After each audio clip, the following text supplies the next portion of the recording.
New tonight, a roach-infested apartment, a valley woman living in awful conditions. Her walls, drains, and cabinets infested with the bug. She says it was so bad, she had to break her lease and move. Well, as a renter in Nevada, you do have rights, and it doesn't have to cost you a fortune.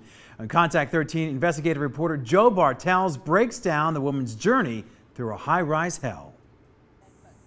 Jan Marie says the search for her new apartment started online. She quickly fell in love with prime apartments on Flamingo and Swenson. It was a high rise and it had a nice view, everything like that, and that it was renovated. But Jan says there were red flags from the start. Delays and excuses, including the unit she was promised was rented to somebody else. It quickly got her guard up, and when she did get the keys to a unit, it looked nothing like the model. It was like literally an apartment from the 70s. It had the old stove, it had old refrigerator, everything was old in the entire apartment. And then on top of that, my view was of the Seagull Suites. Some last-minute wrangling put her into a unit similar to the model, but not ideal. And she was in a rush to move.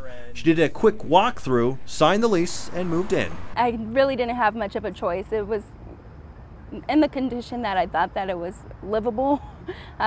And of course, later on, I found out that wasn't the case. Jan took pictures of the crawling roaches she found around her apartment. The walls, drains, cabinets. She says it was an infestation. The bugs were literally crawling on my makeup brushes. They were crawling out of my boxes. Jan says it was so bad she had to move and decided she had to break her one-year lease just a month into her stay. Management agreed to let her out and refunded all her money, but it took persistence, going back and forth with a regional and then a corporate manager, even putting the apartment on blast via social media. But not everyone is as lucky. A lease is like any other contract. It contains provisions that both parties have to abide by. Nevada is one of many states, though, that allows tenants to break their leases for absolutely no reason at all and won't hold them financially responsible for the entire amount of the lease they agreed to, because under NRS 118.175, landlords must make reasonable best efforts to re-rent your unit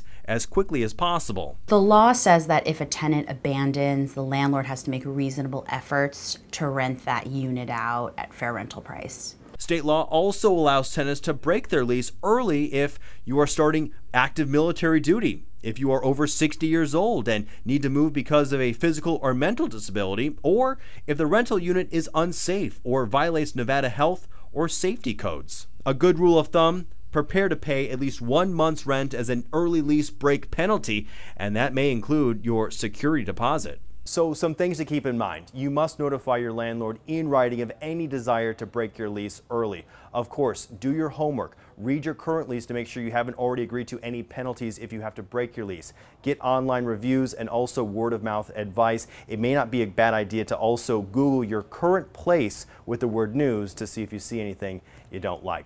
Joe Bartels, 13 Action News.